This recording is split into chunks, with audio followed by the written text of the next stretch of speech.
Amém, irmãos? Estamos hoje na última semana do Alimento Diário, no domingo, onde o tema é o destino final da igreja, a glória do Pai.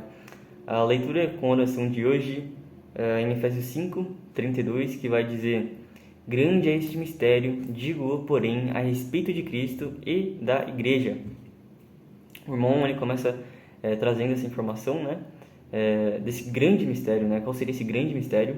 E aí, lá no Evangelho de João, no versículo 17, no capítulo 17, nos versículos 4 e 5, vai dizer que eu glorifiquei-te na terra, tendo consumado a obra que me deste a fazer, e agora glorifica-me tu, ao Pai, junto de ti mesmo, com aquela glória que tinha contigo antes que o mundo existisse. E esse é o grande mistério, né, que o irmão vai trazer, que Cristo, né, ele estava na glória junto de Deus, junto da pessoa de Deus, e quando ele aceita esse encargo, né, de assumir a figura humana, de trazer a redenção para a humanidade, e vive os seus 33 anos aqui na Terra, ele cumpre, né, ele glorifica ele glorifica a Deus aqui na Terra com esse encargo e com essa missão, com esse propósito. Então, ele pede a Deus para que ele fosse novamente glorificado para junto de Deus. E é quando que ele morre e ao terceiro dia ele é ressuscitado, ele é glorificado novamente. Então, ele recebe, né, essa nova natureza, essa natureza divina, essa natureza da glória de Deus, e ele deixa a função de filho unigênito de Deus e agora toma o posto de filho primogênito de Deus, onde todos nós, né, por meio da sua redenção e por meio dele, somos levados e somos movidos a esse encontro com Deus, de sermos chamados filhos de Deus, assim como ele, né? Por isso de filho primogênito. E aí, nós vamos ver em Efésios 1:6, que vai dizer, né, que para o louvor da glória de sua graça, pela qual nos fez agradáveis a si no amado, né? Então, por meio de Cristo, né, somos encontrados, né, agradáveis. Por meio de Cristo somos agradáveis nele. E em 1 Timóteo 1:11 vai dizer, né, que o que nós fazemos, né, o que nós pregamos, o que nós acreditamos e vivemos, né, é o evangelho não somente da graça de Deus, mas é o evangelho da glória de Deus. E é nisso que nos alegra, porque estamos mostrando ao mundo, às pessoas, nas comportagens, nas saídas para a oração, estamos levando o evangelho da glória de Deus, o evangelho não somente da graça, mas o evangelho da glória. E em Romanos, né, 8:23 vai dizer sobre a plenitude de Deus, de estarmos plenos de Deus, de nos enchermos de Deus e de nos enchermos da glória de Deus.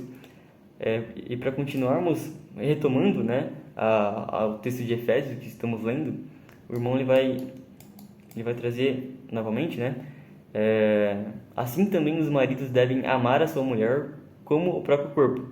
Quem ama a esposa a si mesmo se ama, porque ninguém jamais odiou a própria carne, antes se alimenta dela e cuida, como também Cristo o faz com a igreja, porque somos membros do seu corpo. Como membros do corpo de Cristo, né, amamos, devemos pensar, né, e ter a noção que não devemos viver segundo as nossas vontades, segundo os nossos desejos, ou dentro do relacionamento, né, que é o propósito desse texto. Não devemos viver em prol de estar dentro de um relacionamento feliz ou ser um casal feliz, mas sim com o propósito de estarmos dentro da vontade de Deus, estarmos dentro da glória de Deus, né? E é nisso que o casal há de ser encontrado, né, em plenitude, em conexão com o próprio Deus. Estamos praticando a vontade de Deus e a glória de Deus, né? Estamos buscando nossos interesses pessoais ou ser um casal feliz, né? Mas sim entendermos, né, o nosso propósito como cônjuges, em estar na glória e na vontade de Deus, né? E ele dá aquele exemplo, né, da lagarta e da borboleta, né? Em que no estágio inicial, né, a lagarta ela tem suas limitações, ela não está em perfeito estado, né? E quando nós nos enchemos da glória e da vontade de Deus, nós crescemos e nos tornamos essa borboleta, né? Que são filhos maduros e espiritualmente maduros, né, dentro da vontade de Deus. E para finalizar, A gente vai ver em 1 Coríntios 12, que vai dizer, né? Assim como o corpo é um e tem muitos membros, e todos os membros, sendo muitos, constituem um só corpo. Assim também com respeito a Cristo. Perdão? Assim como também em respeito a Cristo, né? E o irmão, eu vou ler o trecho que ele fala, né?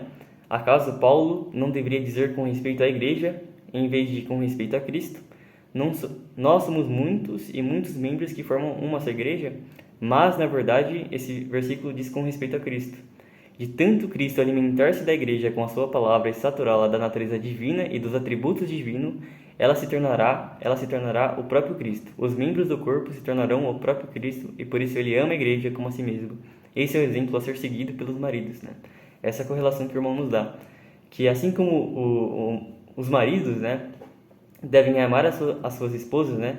Nós homens, né, nós como maridos, né, os irmãos que são casados, devemos amar a Cristo de tal maneira a sermos contemplados com esse fluir, né, com esse rio de graça, né, ou melhor, com esse rio de glória, vamos dizer assim. Ao sermos tão completamente cheios disso, né, podemos resplandecer a vontade de Deus, né? Podemos estar de acordo em união com a vontade de Deus e fazer a vontade de Deus, né? E esse é o sucesso, né?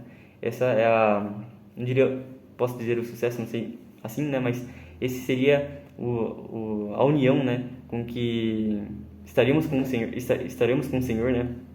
E poderemos junto, né? Como corpo, como igreja e principalmente, né? Como casais, em estar fazendo a vontade do Senhor.